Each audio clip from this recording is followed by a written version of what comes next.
Let's move on to the Phillies here, who had the highest of expectations last year, and the team that traded them, Bryce Harper, is the one that won the World Series. So a little bit of egg in the face there He for did say that maybe Washington would win the World Series when he signed with Philly. That was in his press yeah, conference. yeah, it was a good way to hedge himself there, like just to give a little shout out to the old Nats. So Philadelphia Phillies last year, they finished up with 81 wins. Vegas had them projected at 89. You could see that everybody had a Phillies over ticket and Phillies futures. Pathag says that of the 81 wins, they actually should have only won 79. Looks like the difference has been split. Westgate has their win total at 85 and a half. Sean, you're at 84, and the other projection systems seem to come in below that number.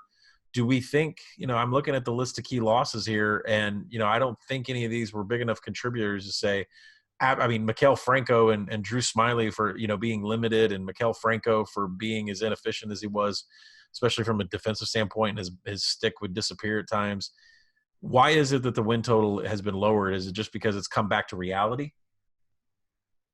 I think so. I mean, you have three other really good teams in that division who are all probably a little bit better than them. So how many wins are really available for the taking when they have to go through those other three teams? Right. They maybe in the NL Central, they'd be the favorite, but in the NL East, they're probably the fourth choice. So this is a team that, like I said, there were other rosters that I went through and became more confident in their chances or liked the roster more as I went through it. The Phillies had the exact opposite effect. There's a lot here that scares me. Didi Gregorius was a terrible defender last year after Tommy John surgery. He couldn't throw. He was the worst defensive shortstop in baseball. Their But Didi defense can hit. Didi can Didi can hit. absolutely hit, and that's the thing with their lineup. They have a really nice lineup with a mix of power and speed as you go through their lineup 1 through 8. But after that, I think Aaron Noah is a little bit overrated. He's Right. closer to a 3.75 xFIP guy than he is an ace. And same thing goes for Zach Wheeler. He's about a 3.5 to 3.75 guy. So you don't really have a true top of the rotation arm. You have a couple of guys who are two starters. And then behind that, it fades off really quick. Vince Velasquez hasn't put it together. He's closer to a 4.75 ERA guy. Jake Arrieta is like a 4.5 guy now. Zach Eflin's, closer to Velasquez. So And Nick they Pavetta's traded away completely six. Nick Pavetta's completely fallen out of the rotation and is lucky to get any time in long relief out of the pen. Yeah, and even their bullpen, we were talking about the Braves bullpen getting better, the Nats bullpen getting better. I think this bullpen is terrible. Sir Anthony Dominguez looked like he was going to be a high leverage elite reliever. And last year, his velocity fell off and he couldn't strike guys out. So there's a lot that could potentially go wrong with this team. And at the same time, I don't see such a massive ceiling that I'm, running out to bet on them to win the division. So with these other projections coming out, and seeing the roster, like, I do all my projections first before I really rip through the roster one at a time. But after ripping through the roster and seeing these other projections, it's a team that I consider betting an under 86 on. Yeah, we have Pacoda at 77, Davenport at 81, Sean, you're at 84, and all those projections are below the current number of 85 and a half. And somebody in this division has to lose.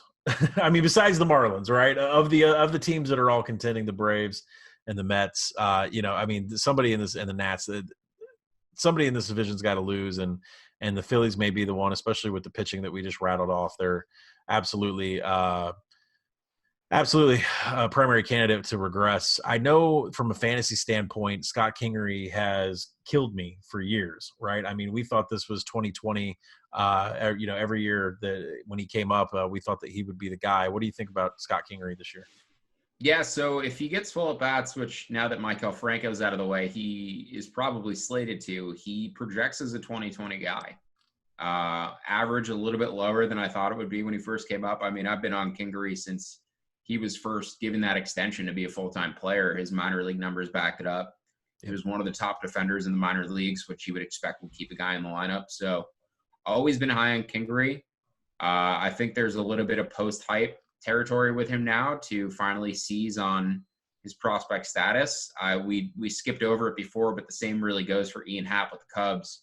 I think now that Happ's in year 3 and proved that he's an above average hitter last year and has more room for playing time, I think he could break out in a post type point of his career as well. So Kingery is going to be a guy I'm targeting, just like I am with Happ. They also have a young pitcher named Spencer Howard, who I think they could call up to really fill out their rotation. He was throwing about 99 miles an hour in there. He's on a fall league, showing improved command. So he's another top 100 prospect. I believe one of the only few that they have in their system. They have Alec Bohm as well, who could make it up this year at third base. So maybe Bohm, if Kingery doesn't fulfill his potential, Alec Bohm, Wichita State guy, can make his way to the big leagues. But other than that, Kingery, Spencer Howard, the two guys I'm looking at from this team. Absolutely. So we're going to look at possibly taking an under here. I think you've convinced me that I'm going to get an under here on this team. And definitely it is they don't have they don't have a Pete Alonso. They don't have what the Braves have with Acuna and some of the other hitters on that team. They don't really have some of the sticks to keep up, with some of the offense with the other teams in the division. And I think I'm gonna roll with this just from a pitching standpoint because I've never believed in Jake Arrieta as he continues to get older, and so I'm gonna roll on an under here with you. And do you have any bets currently on the Phillies, or do you think that it's going to be one of those play it before first pitch, or play it as the season goes along, or just play it on day to day? I haven't bet it yet. Like I said, I had the NL East pretty close together until based off of my projections solely. And now that I've physically gone through the rosters and looked at what they have and seen the other projections come out, I've become convinced that I like this team less than their number.